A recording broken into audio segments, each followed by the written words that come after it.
अच्छा, अस्पताल को क्या फायदा, वो इतनों को कैसे ट्रीट करे?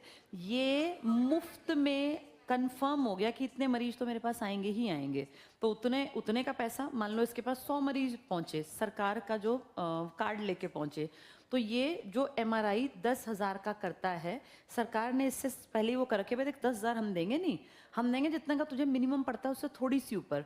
मान लो इसको पड़ता है 4,000 का, हम नॉर्मल लोगों से 10,000 लेते हैं ये, तो सरकार कहेगी तुम्हें 4 का पड़ता है तो हम 4.5 दे देंगे। देखो तुम्हें बचत तो हो ही रही है, तुम्हारे 100 मरीज तो मुफ्त के रोज के बंद ही गए, तुम्हारे पास क्या पता 20 ही आते हो, हम तुम्हें 100 तो मुफ्त के दे रहे हैं।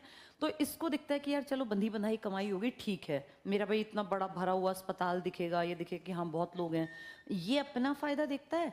लोगों को फायदा है कि यार कैशलेस है, अब आराम से चले जाओ, अपना फ्री में वापस आ जाओ।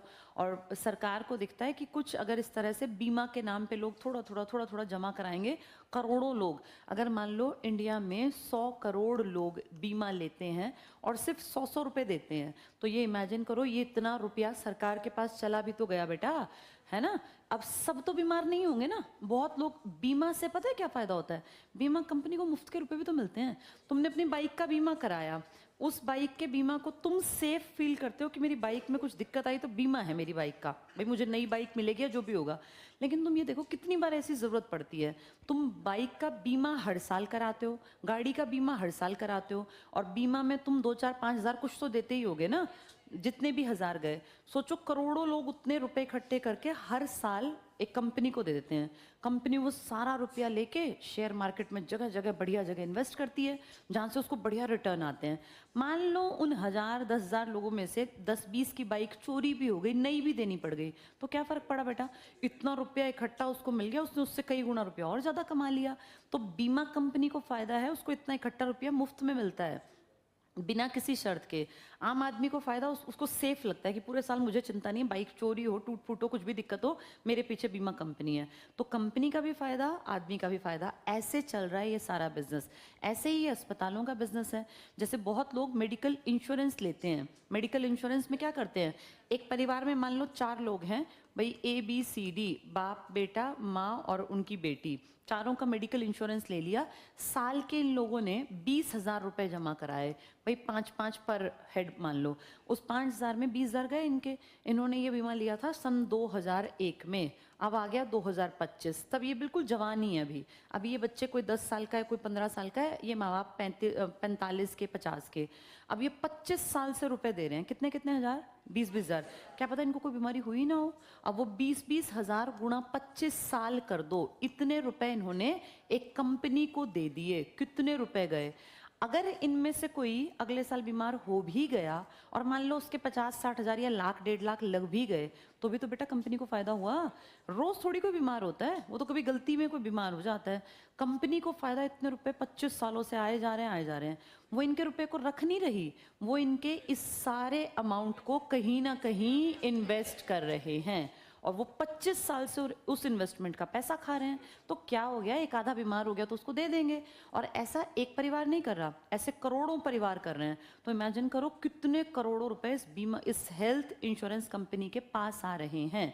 उनमें से 10-20-50-100 लोग बीमार हो भी गए तो उनको कैशलेस करवा देंगे, लोग भी खुश हैं कि भाई हमने तो अच्छा वो बीमा ले रखा था, फलाना देखो इसके बच्चे को चोट लग गई, 10 लाख रुपए लग गए, वो तो अच्छा है हमारे पास बीमा था, 10 लाख बच गए।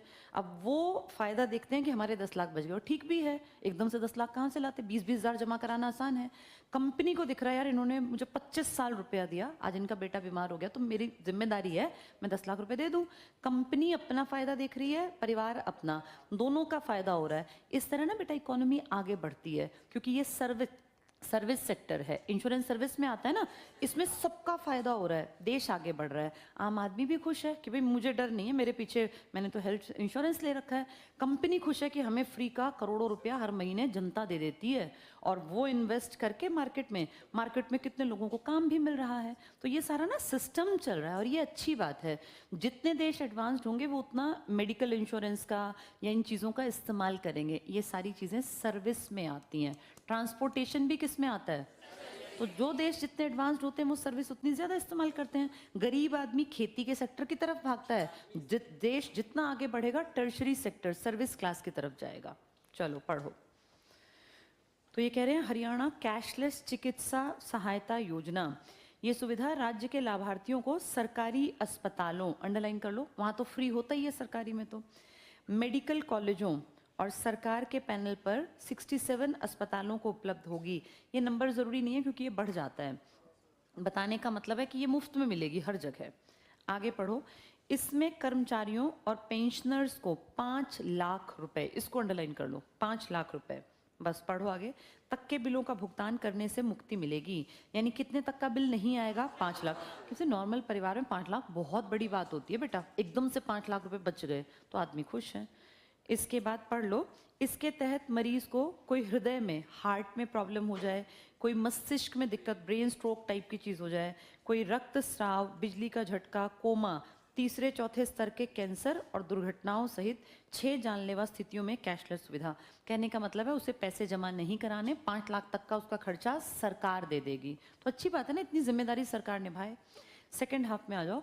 निशुल्क कोचिंग योजना, सरकार कहती है नीट और आईआईटी की कोचिंग हम मुफ्त दिलवाएंगे, पर बेटा पता है क्या होता है, ये जो नीट और आईआईटी जेई वाले सेंटर्स है ना, ये ले तो ले लेते हैं सरकार से, ये पैसे ले लेंगे। सरकार मुफ्त का मतलब सरकार देगी, और सरकार देगी मतलब तुम्हारे मेरे टैक्स के पैसे में से देगी। लेकिन रियलिटी ये है कि जो सरकार के किसी आदमी के खास जानकार होते हैं, वहाँ बहुत बार झूठे नाम चलते हैं बेटा, 100 नाम झूठे चलेंगे जो कभी जाएंगे ही नहीं बच्चे। उनका पैसा सरकार दे देगी उठा के, लो जी तुमने 100 बच्चे पढ़ाए, लो, उनका कागज चला गया जी हमने ये 100 बच्चों को कोचिंग दी है। रियलिटी में वो बच्चे हैं ही नहीं, ना ही उन्होंने कहीं कोचिंग ली, ये बस कागजों में है। हाँ, पैसा यहाँ से वहाँ ट्रांसफर हो जाता है। पढ़ो। निशुल्क कोचिंग योजना, इस योजना के तहत आईआईटी और नीट के लिए आर्थिक रूप से कमजोर मेधावी छात्रों को निशुल्क कोचिंग की सुविधा प्रदान की जाएगी। इस योजना के तहत 1000 विद्यार्थियों को कोचिंग दी जा रही है। अब ढूंढने चलोगे तो इनमें कोई नहीं मिलेगा, और 1000 को मान लो सरकार कहती है जी हमें एक बच्चे की कोचिंग पड़ी है। नीट जेई की कोचिंग महंगी होती है बेटा, मिनिमम भी 50,000 मान लो दिखाते हैं। तो ये सोचो, ये जिस आदमी के सेंटर में दिखाया जी फलाना कोचिंग सेंटर में है, वो किसी जानकार का होगा, किसी बड़े आदमी का, तो ये गुणा करके तुम देख लो इतने रुपए का 1 साल का जुगाड़ हो गया। तो ऐसे करते हैं। रियलिटी में तुमने कभी सुना है सरकारी कोचिंग से पढ़े हुए 1000 बच्चे जेई या नीट या कर गए हों? अगर एक भी कर जाए तो सरकार पागल हो जाएगी, छापती फिर जाएगी कि हमने देखो ये बच्चा जेई में निकलवा दिया। ये कागजों में चलते हैं दबे हुए, बस ये पैसे का यहाँ से वहाँ लेन देन है और कुछ है नहीं। पढ़ो आगे। निशुल्क कोचिंग योजना के चयनित शहर रेवाड़ी, महेंद्रगढ़, पलवल, गुड़गांव, झज्जर, फरीदाबाद, नूंह और भिवानी। अगला है हरियाणा श्रमिक कन्या शादी अनुदान योजना। अब कन्या की शादी में पैसे देंगे, लेकिन वो कार्ड और वो कागजी कार्यवाही करनी पड़ेगी। पढ़ लो। इसका उद्देश्य श्रमिकों की बेटियों की शादी, तो टिक कर लो श्रमिकों की बेटी, बस पढ़ लो, धूमधाम से की जा सके, बेटियों के जन्म को प्रोत्साहन दिया जा सके। इसके तहत राज्य सरकार 51,000 रुपए, रुपए टिक कर लो, रुपए पूछते हैं और नाम पूछते हैं, 51,000 रुपए। नेक्स्ट है हरियाणा पशुधन बीमा योजना।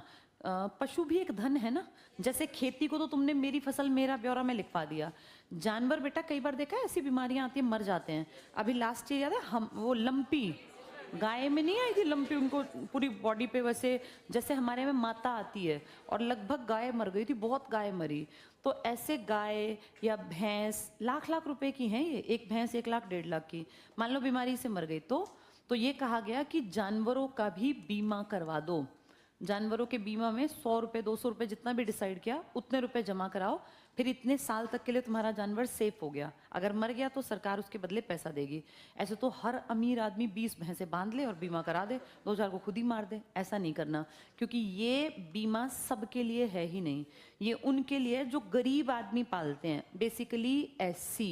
आपने देखा होगा एससी बहुत ज्यादा भैंस पालते ही नहीं है बेटा, उनके पास फिर अगर भैंस पाल लें तो बांधने की जगह नहीं मिलती ना, चारे के लिए खेत नहीं है। एससी मैक्सिमम जितने हैं, अगर ये पीढ़ी थोड़ी ताकतवर बन गई पढ़ लिख कर तो ये जमीन खरीद पाती है। पुराने एससी के पास थोड़ी ना जमीनें हैं, गांव में कहाँ खेत हैं, किसी भी गांव में एससीज को खेत थोड़ी ना दिए गए। पुराना स्ट्रक्चर ऐसा था ही नहीं कि एससी को खेत दिए जाते। पहले बेटा ये कमाई ऐसे नहीं थी कि मेहनत से, पहले तो दबाव था, जिसका दबदबा उसकी जमीन। पहले थोड़ी लिखत पढ़त थी, तो एससी को तो हमेशा काम पे लगा के रखा गया, इनको जमीनों का मालिक कभी किसी ने बनने ही नहीं दिया। आज एससी लड़के लड़कियां पढ़ लिख कर काबिल बन जाएं, पैसे इकट्ठे करें और अपने गांव में ही अपनी ज़मीन खरीद लें कहीं। ये तो पॉसिबल है कि कल को उनके पास प्लॉट हो, मकान हो, दुकान हो। अदरवाइज जो पुराना स्ट्रक्चर है हमारे गाँव का, किसी भी गाँव में देखो शेड्यूल कास्ट के पास पुश्तैनी ज़मीन नहीं है, क्योंकि ज़मीनों के मालिक इनको बनने ही नहीं दिया गया। अब खरीद सकते हैं क्योंकि अब बोलबाला पैसे का है। किसी का बेटा अच्छी नौकरी पे लग गया, 10-20 लाख रुपए कमा के वो दे के अपने गांव में कहीं खरीद ले प्लॉट, लेकिन पहले ऐसा नहीं था, तो ये स्पेशल उनके लिए है। पढ़ो, हरियाणा पशुधन बीमा योजना, उद्देश्य है गायों, भैंसों, ऊंटों के लिए 100 रुपए बीमा प्रीमियम पर 3 साल की अवधि के लिए बीमा कवर उपलब्ध कराया जाएगा। गाय, भैंस और ऊंट, हमारे यहाँ ज्यादा ऊंट नहीं पालते, ठीक है बाद में लाना। तो ये देखो बेटा, ये जो ऊंट है ना, ये सिरसा की बेल्ट के पास मिलते हैं, लिख लो यहाँ सिरसा। हाँ, जो किससे लगती बेल्ट है? राजस्थान से। हमारे यहाँ बहुत ऊंट है नहीं पूरे हरियाणा में। आगे पढ़ो, इस योजना में बीमा कंपनियां, पर अंडरलाइन कर लो, पशु की मृत्यु होने पर मुआवजा प्रदान करती हैं। और इस योजना का लाभ, इंपॉर्टेंट बात ये है, अंडरलाइन करना, अनुसूचित जाति के अंतर्गत आने वाले लोग, यहाँ इंपॉर्टेंट लिख लो, ये सबके लिए नहीं है, ये मेनली किसके लिए है? एससी। तो एससी जानवर पालते ही कहाँ हैं, इसका मतलब लाभ देने की जरूरत ज्यादा पड़ती ही नहीं। ये वाला बताओ, एससी के बच्चों को, एससी के पीछे घर के लिए कौन सी थी वो? डॉक्टर भीमराव अंबेडकर, घर की मरम्मत के लिए थी ना। जो माइनॉरिटी है इनके लिए क्या थी वो? प्री मैट्रिक योजना। चलो नेक्स्ट देखो, श्यामा प्रसाद मुखर्जी दुर्घटना सहायता योजना। श्यामा प्रसाद मुखर्जी एक आदमी थे बेटा, एसपीएम बोलते हैं इनको, एसपीएम, श्यामा, बीजेपी के बड़े आदमी थे ये, उस जमाने में जनसंघ हुआ करता था तब के। टिक करो इसमें। इस योजना के तहत कवरेज के दायरे में केवल हरियाणा, अंडरलाइन कर लो, केवल हरियाणा, सिर्फ हरियाणा के लोगों को देंगे। मूल निवासी प्रधानमंत्री सुरक्षा बीमा योजना के तहत लाभ उठाने में सक्षम नहीं को अंडरलाइन कर लो। अगर किसी ने, हरियाणा के आदमी ने प्रधानमंत्री सुरक्षा बीमा योजना ले रखी है तो उसको हरियाणा सरकार ये पॉलिसी नहीं देगी। 2 में से एक लेनी है, या तो प्रधानमंत्री बीमा योजना ले लो या श्यामा प्रसाद दुर्घटना सहायता योजना, दोनों नहीं मिलेंगी। नहीं को अंडरलाइन कर लेना। अगर प्रधानमंत्री सुरक्षा बीमा योजना ले ली तो फिर ये नहीं मिलेगी। कौन से वाली है? श्यामा प्रसाद दुर्घटना, या तो पीएम की ले लो या एसपीएम की। पीएम मतलब प्रधानमंत्री, एसपीएम मतलब श्यामा प्रसाद मुखर्जी, दोनों नहीं मिलेंगी। एसपीएम लोगे तो पीएम वाली नहीं मिलेगी, पीएम ले रखी है तो एसपीएम नहीं मिलेगी। अंडरलाइन करो, अगला पढ़ लो। अब गरीब से गरीब व्यक्ति भी दुर्घटना होने पर, अंडरलाइन करना, 1 लाख की राशि से अपना इलाज करवा पाएगा। तो 1 लाख रुपए तक की जो राशि है वो कौन सी स्कीम के तहत हरियाणा के लोगों को मिलेगी? एसपीएम। लेकिन किसको मिलेगी? जिसने पीएम सुरक्षा वाली योजना नहीं ले रखी। कोई बिहार से आके हरियाणा में रह रहा है तो क्या उसको एसपीएम मिलेगी? नहीं। मूल निवासी हरियाणा का, यानी वो यहीं के उसके बाप दादा हो और उसने पीएम वाली योजना ना ले रखी हो तो एसपीएम मिलेगी। नेक्स्ट पढ़ो, 1 लाख टिक कर लेना और नहीं वाला। एक पॉइंट, अगला पॉइंट लास्ट टिक करना। लाभ 18 से 70 साल की आयु वर्ग के सभी लोग उठा सकते हैं। इसमें गरीब अमीर सब आएंगे, एससी सब आ जाएंगे। सभी हरियाणा के निवासी जिन्होंने कौन सा प्लान ना ले रखा हो। कितने लाख तक की राशि की बात कर रहे हैं? 1 लाख। तो पीएम वाली ले रखी है तो फिर नहीं आएगा। बाहर का आदमी आके बसा तो नहीं मिलेगी। मूल निवासी हरियाणा के, पीएम वाली सुरक्षा नहीं ले रखी, 1 लाख तक का इलाज सब पर है ये, एससी पर, ओबीसी पर, महिलाओं पर, दिव्यांग पर, सब पर लागू है ये। नेक्स्ट पे आ जाओ, महिला और बाल विकास से संबंधित प्रमुख योजनाएं। पहले टिक करो, सखी योजना। तुमने देखा है कहीं कहीं पर सखी सेंटर होते हैं? अगर नहीं देखा, जैसे सोनीपत में मैं बता दूं, एटलस रोड पे मुड़ते ही एक पहले पुराना सांघी हॉस्पिटल था, उसके साइड में सखी सेंटर लिखा हुआ है बोर्ड पर। सखी सेंटर क्या है बेटा? महिलाओं को, पीड़ित महिलाओं को, कई बार ऐसी बदकिस्मत होती हैं कुछ लड़कियां कि अपना परिवार भी घटिया मिलता है, माँ बाप भी अच्छे नहीं मिले और फिर आगे ससुराल भी अच्छा नहीं मिला। ऐसा बहुत कॉमन है। ब्लेस्ड हो तुम अगर घर में अच्छा परिवार मिला, माँ बाप अच्छे मिले और आगे ससुराल भी अच्छा मिले। अगर ससुराल खराब हो तो घर वाले अच्छे हो तो कम से कम सपोर्ट रहता है। पर कईयों की बदकिस्मती होती है, ना घर वाले अच्छे ना ससुराल, फिर वो कहाँ जाए। और मान लो हस्बैंड अच्छा ना निकले, मारपीट करता हो, तो ऐसी लड़कियों के लिए एक सेंटर है जिसका नाम है वन स्टॉप सखी सेंटर। इसको वन स्टॉप लिखा है हर जगह। वन स्टॉप का मतलब एक जगह। ये सेंटर स्पेशल उनके लिए है जो अपने पिता से या अपने पति से प्रताड़ित हैं। वो यहाँ जाकर, यहाँ रहना नहीं होता, ये सिर्फ 3 दिन तक किसी भी महिला को रख सकता है। अब मान लो कोई अपनी जान बचा के भागे तो कहाँ जाए, एकदम से तो कहीं घर नहीं मिलता, ठिकाना नहीं मिलता। तो ये 3 दिन तक महिला यहाँ रह सकती है। अपने बच्चे भी अगर वो ले आई तो वो यहाँ रख लेंगे, खाना पीना 3 दिन का ये कर देंगे, एक छत हो गई। लेकिन बेटा जिंदगी भर का तो कोई नहीं करता ना। फिर 3 दिन में इनको, इन महिलाओं को यहाँ सलाहकार होते हैं जो सलाह देंगे कि भाई तुम मान लो कोई बिल्कुल ही अंगूठा छापे अनपढ़, अब क्या करे, वो नौकरी भी नहीं कर सकती, तो फिर ये सलाह दे देंगे कि हम तुम्हारा वहाँ पर एक भाई इस तरह से सेंटर, सिलाई सेंटर चलता है, कढ़ाई सेंटर चलता है, वहाँ से तुम्हें मदद करवा देंगे। जिंदगी भर का ठेका बेटा कोई नहीं उठा सकता, अपने बिना कमाए तो किसी का पूरा पड़ना नहीं, लेकिन थोड़ा सा सपोर्ट कई बार आपको थोड़ी ताकत दे देता है। तो ये 3 दिन का सपोर्ट सिस्टम है। इन 3 दिनों में हो सकता है वो महिला कहीं और बाहर की हो तो अपने घर वालों को कांटेक्ट कर ले, बहन को, भाई को, कोई रिश्तेदार हो अच्छा जो मदद करने को तैयार हो। तो एक तरह से उसके छत है ये 3 दिन की, उसकी सेफ्टी है, ताकि वो ठंडे दिमाग से विचार कर सके कि मुझे अब क्या करना है। अगर वो चाहेगी तो यहाँ सलाहकार भी मिल जाते हैं जो उसके करियर को लेकर या उसके रिलेशनशिप को लेकर उसको सलाह दे सकते हैं। तो वन स्टॉप सखी सेंटर है ये पीड़ित महिलाओं के लिए। देखो सखी सेंटर ये इंपॉर्टेंट है, ये महिलाओं के लिए है स्पेशल। हरियाणा की महिला और बाल विकास मंत्रालय, बताओ अभी नई मंत्री कौन बनी हरियाणा की बाल विकास मंत्री? महिला, श्रुति चौधरी, बंसीलाल की पोती है ना, लिख लो यहाँ श्रुति चौधरी। हरियाणा की महिला बाल विकास मंत्री नई बनी है श्रुति चौधरी।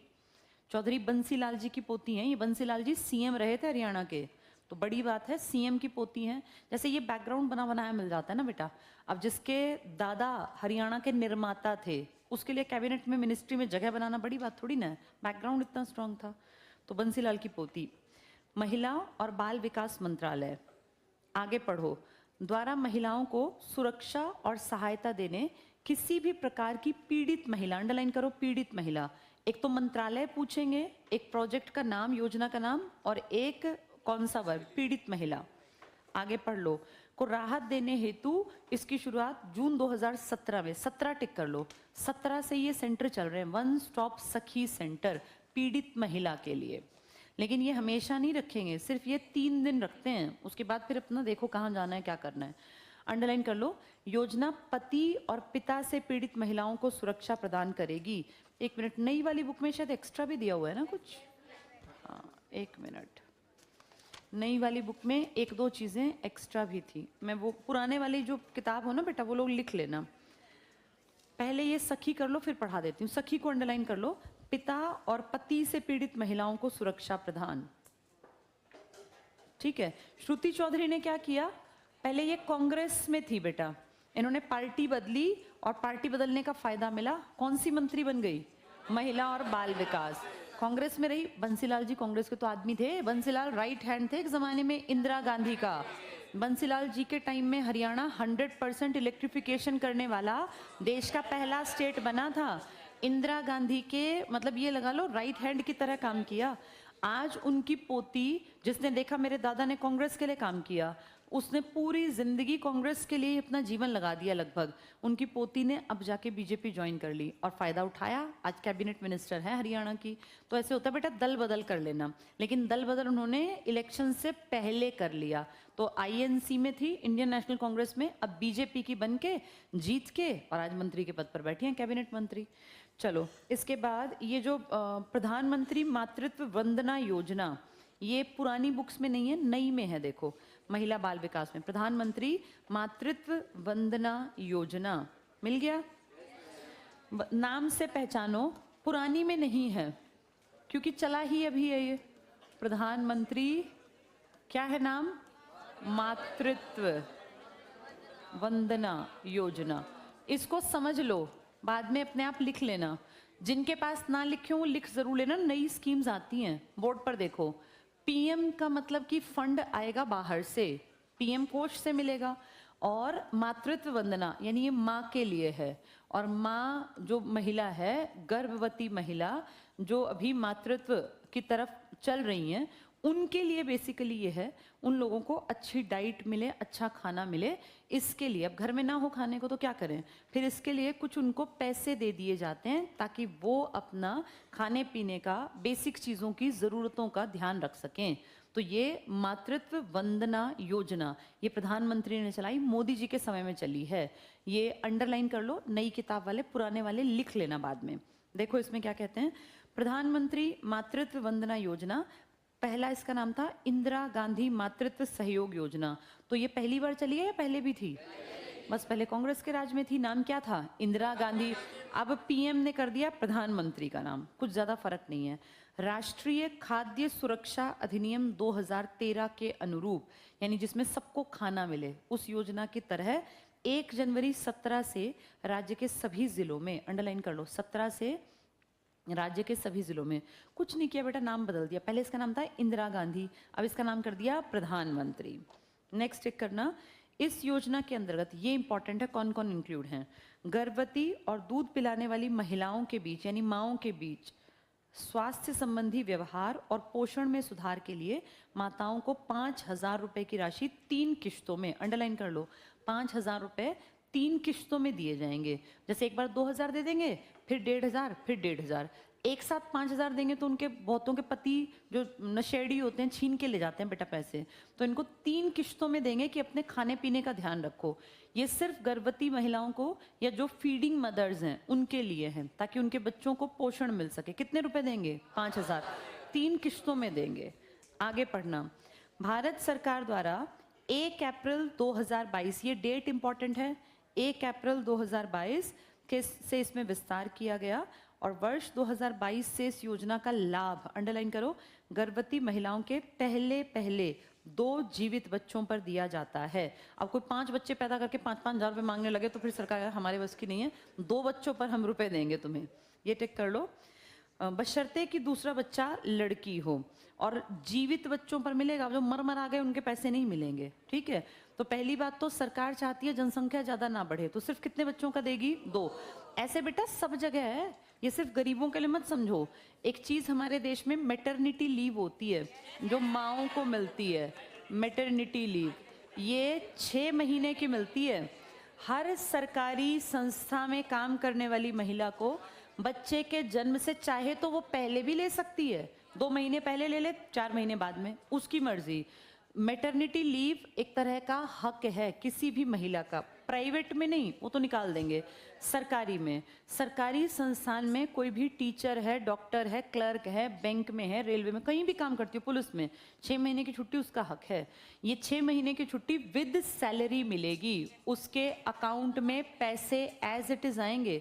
बस एक छोटा सा अमाउंट कटता है ट्रांसपोर्टेशन का, टीए नहीं मिलता, ट्रेवलिंग अलाउंस, क्योंकि उस टाइम वो ट्रेवल नहीं कर रही, दफ्तर नहीं आ रही, ट्रेवलिंग अलाउंस बेटा 2-4 हजार।